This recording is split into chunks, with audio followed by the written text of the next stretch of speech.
días. Muchas gracias a la asociación por la invitación. Es un honor estar aquí con ustedes y compartir un poco de este tema que es básicamente con el que se toparán muy seguido en la consulta. Muy buen tema de la falta de apetito en sus pacientes.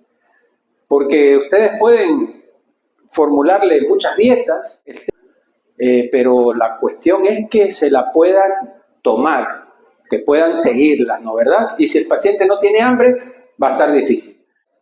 Vamos a ver un poco de esto, vamos a ver unas tácticas que ustedes pueden recomendar para sus pacientes en caso de que sus familiares o los mismos pacientes tengan inconvenientes para su alimentación, ¿no? Y seguir las pautas dietéticas. Entonces, mi nombre es Fernando Ortiz Vaquerizo, soy gerente y fundador de gerente comercial y de desarrollo de productos de Tesia Laboratorios. Tenemos algunos suplementos nutricionales que van a ser muy útiles al momento de requerir fortificación de los alimentos de sus pacientes. Entonces, por ahí están algunos grupos que ustedes van a tratar, de hecho, seguramente a todos, y los casos y los motivos por los cuales estos pacientes tienen pérdida del apetito. En adultos mayores con fragilidad tenemos a la sarcopenia como causa, ¿no? Sobre todo la reducción del vaciamiento gástrico, etc. En pacientes oncológicos, la propia terapia oncológica causa falta de apetito, disgeusia, etc. Tenemos a los pacientes con enfermedades neurodegenerativas. Ahí actúa mucho la parte motora, ¿no? Incluso estos mismos pacientes, a la vez que tienen falta de apetito, pueden presentar una disfagia por dificultades motoras al momento de ingerir. Los pacientes con disfagia, ni qué hablar, hay un gran riesgo de neumonía por broncoaspiración. Tesia Laboratorios tiene ya un espesante, se llama Tesia espesante, que ayudará a reducir ese riesgo. Los pacientes con enfermedades catastróficas, por supuesto, están en cama, están con diversas dificultades. Los pacientes pediátricos tienen una alta demanda, ¿no verdad?, en su metabolismo por el crecimiento y a la vez poca reserva energética en sus cuerpos pequeños. Pacientes con anorexia, las quemaduras y su eliminación tremenda de la proteína, por ejemplo. Estuvimos viendo los problemas de absorción, ¿no? Los síndromes malabsortivos, bueno, también ese tipo de pacientes tienen algunos desafíos allí. Y los pacientes con enfermedad renal crónica, con ese síndrome de desgaste energético que tienen también. Si no tienen una correcta nutrición, poco a poco van perdiendo su masa muscular también debido al control del agua y de los electrolitos que tienen que tener. Siguiente, por favor. Entonces, en esos pacientes veíamos, esos son muchos de los pacientes que se van a topar en la nutrición clínica que van a practicar. Pero bueno, no es cuestión de voluntad, ya hay una cuestión biológica, una cuestión química, ¿no? A nivel cerebral, hormonas alteradas por diversas circunstancias en las diversas enfermedades que pueden reducir la grelina, que es la que causa el apetito, ¿no? Tenemos al vaciamiento gástrico, más lento también, catecolaminas, el vaciamiento gástrico se retarda en ciertas dolencias, y la parte de las citocinas proinflamatorias que a nivel inmunológico tienen también una sensación de saciedad, provocan una sensación de saciedad. Siguiente. Bueno, la intervención nutricional, vamos a la parte práctica.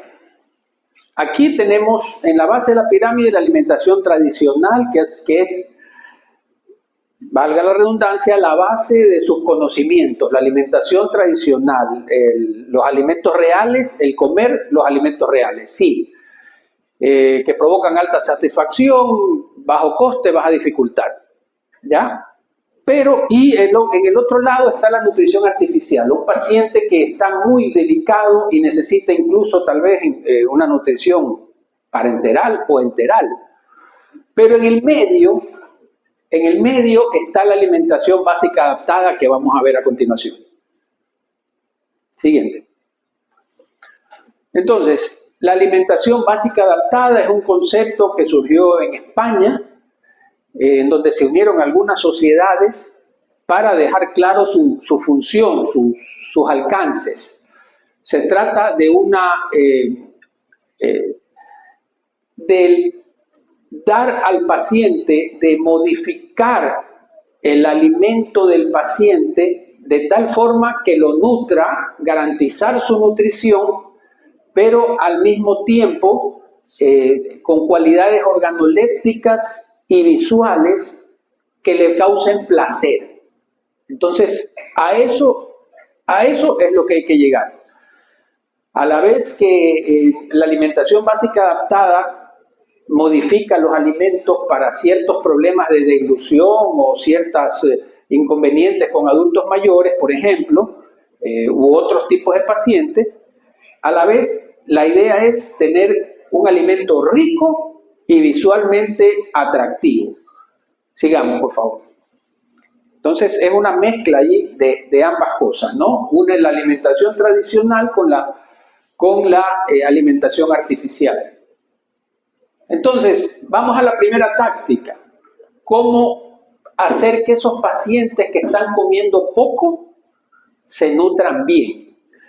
Esto es fundamental porque de esto depende el éxito terapéutico. Díganme ustedes vuelven a un profesional de salud que no les resuelva algo. Es difícil. Entonces, este tipo de tácticas van a ayudar a que ustedes tengan el éxito que quieren en los pacientes que tratan y que tengan dificultades en la nutrición que necesitan. Entonces, el uno es la fortificación dietética, ¿no? Sí, el paciente come poco. Tenemos que hacer entonces que el paciente coma más concentrado, con mayor densidad de nutrientes que es lo que requiere. Allí vemos, por ejemplo, en la pirámide, volvamos a la pirámide, los alimentos reales. Tenemos al aceite, tenemos cómo fortificar los alimentos reales. Los alimentos reales que son altos en energía, ustedes los conocen bien, ¿no verdad? Ejemplos, lo que están ahí, el aceite, una leche en polvo, una crema de leche, azúcar, etc. Entonces, se puede fortificar con eso, también con alimentos reales, pero muchas veces se necesita más y por eso es que se requiere ya con la alimentación básica adaptada y en la alimentación artificial la parte de módulos de proteína, módulos de carbohidratos, módulos de lípidos, fórmulas completas, fórmulas hidrolizadas también incluso, etc. Entonces, y en medio de ellos también figuran los modificadores de textura como tesis espesante que van a ayudar a modificar la textura para los casos en donde se requiera. Sigamos. Ya, esta es la hoja clave del cuidador, a quienes ustedes deben, pues es conveniente que guíen. Tenemos para densidad calórica, ahí está justamente lo que le pedía y alguien creo que comentó ahí una opción, ¿no? Tenemos con alta densidad calórica, pues estos alimentos que pueden ayudar. Si esos alimentos se quedan cortos, porque por ejemplo a un paciente no se le puede poner mucha azúcar tampoco, porque siempre y cuando la pueda, ¿no? El asunto con el azúcar ya saben ustedes cuál es. El problema es el exceso o que no utilicen esa energía. Entonces, en este caso, estos pacientes sí van a necesitar esa energía, hablando del azúcar, o la miel, etcétera. Siempre y cuando, obviamente, no sea diabéticos, etcétera, ¿no? Tenemos módulos de carbohidratos y módulos de lípidos también que pueden hacer la función. En la densidad proteica para la construcción muscular, ahí están alimentos reales y los módulos de proteína. A esos habría que agregar otros tipos de módulos también líquidos, como por no carb o gelateín, que son ya sólidos. Módulos neutros van bien inclusive para mezclar con sopas, cremas, etc. Sigamos. La táctica 2, para ciertos casos, son las texturas modificadas. Vamos a ver que un paciente geriátrico, por ejemplo, que no tiene piezas dentales o se cansa mucho porque la sarcopenia inclusive la tenemos en la parte de los músculos masticatorios y los músculos deglutorios.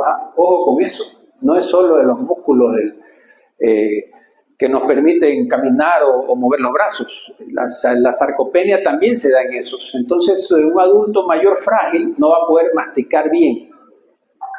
Entonces, tenemos que adaptarle la textura de sus alimentos. Y ahí están las características para esa adaptación, ¿no? Una masa uniforme, sin pedazos duros para no atragantar, sin semillas, etc. Un bolo uniforme y una humedad suficiente. Sigamos.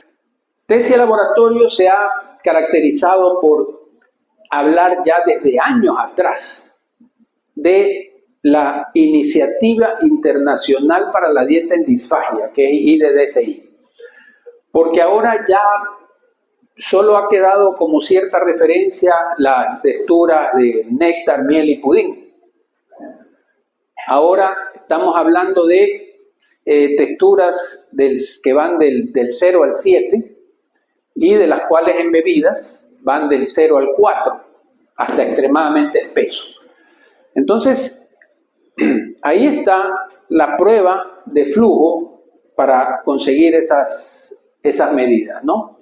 Ese tipo de consistencia. Entonces, néctar, miel y pudín, ahí equivalen a las texturas 2, 3 y 4.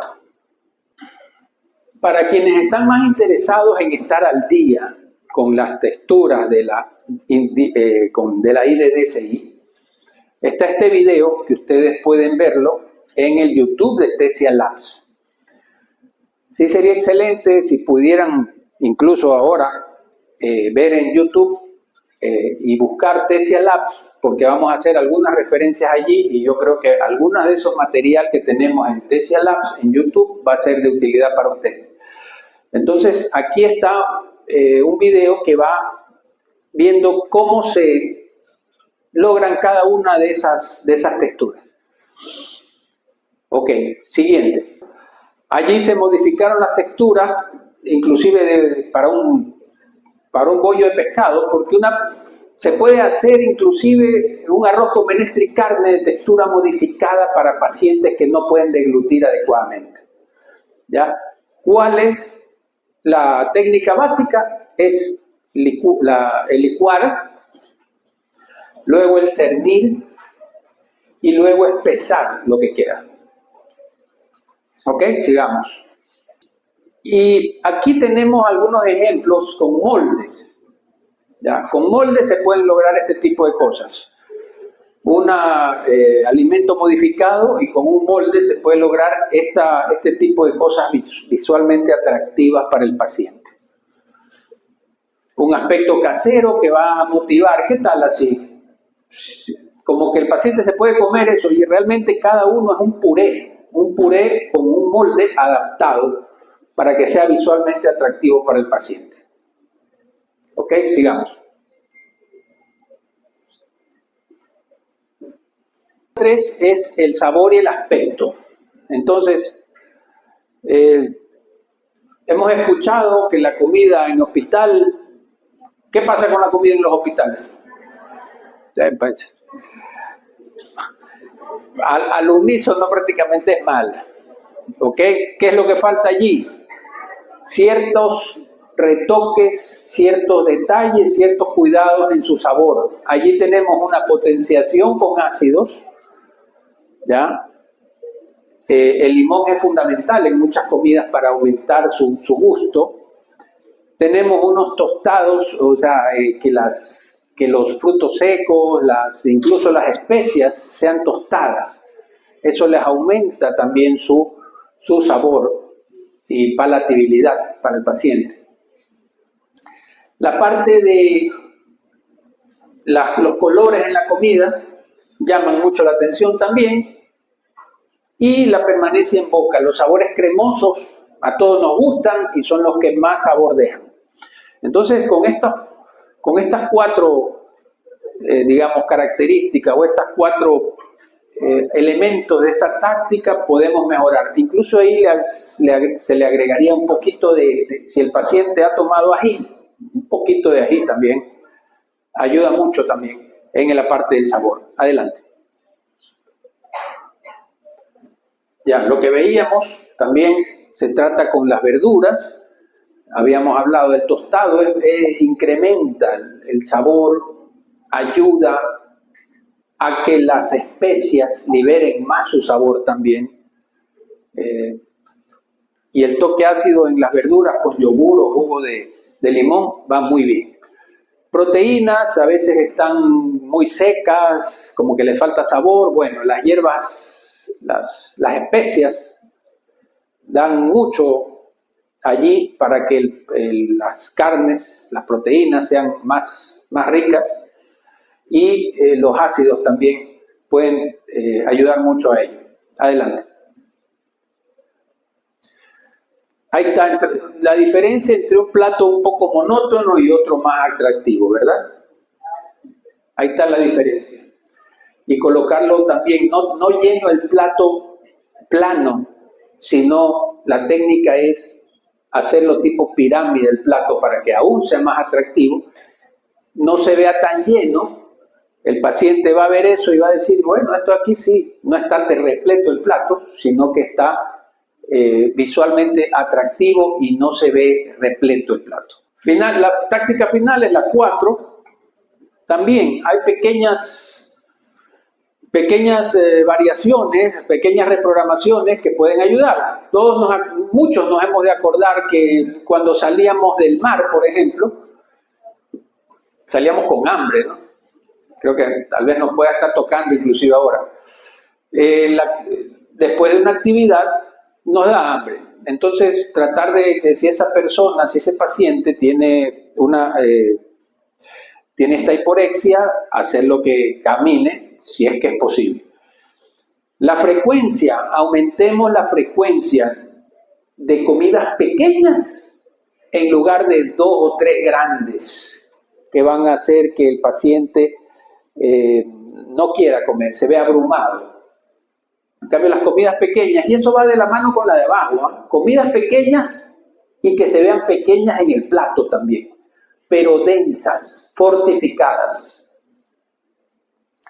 Y los líquidos, hacer que media hora antes o media hora después de los alimentos sean ingeridos para que no haya una falsa sensación de llenura.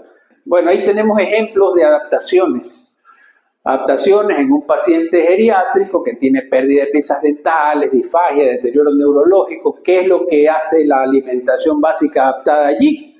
Textura suave, como ya lo mencionamos, alimentos que no requieran masticación.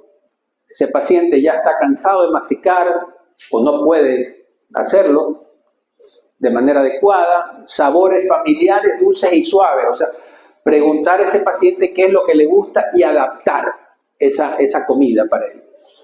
En el oncológico, la fatiga, las náuseas, los cambios de sabor, y la solución es alimentos a temperatura ambiente para evitar los olores y reducir la náusea, usar platos fríos, potenciar los cítricos, tener más condimentadas, más marinadas las carnes por más tiempo. Los pequeños pacientes tienen menor capacidad gástrica, una distracción fácil, texturas monótonas, sabores muy complejos. Entonces a ellos hay que ponerle comidas vistosas, con muchos colores, con formas seguramente de animales o de los que les gusta, cuestiones crujientes, ir con sabores dulces de forma natural. Y en anorexia, con este es el cuarto ejemplo que estamos poniendo, con la parte de la dismorfia corporal, una ansiedad extrema por el gran volumen de comida, obsesión con el conteo de calorías, deficiencia de nutrientes, en fin. Entonces ahí va bien lo que mencionábamos antes, no fraccionar la dieta y ponerla en platos en donde el alimento se vea muy pequeño, alimentos fácil digestión que no llenen en exceso, para evitar la sensación de pesadez. Bueno, ahí vemos las tres señales que van desde el bajo al alto riesgo nutricional, con una intervención primaria en bajo riesgo en el hogar. Se puede aplicar ABA y fortificación dietética, sea con los propios alimentos o utilizando los módulos nutricionales. Hiporexia para el riesgo medio, ya hay una hiporexia resistente, necesidad de incorporar fórmulas completas de suplementos nutricionales, hipercalóricos, hiperproteicos, para garantizar la nutrición en ese paciente.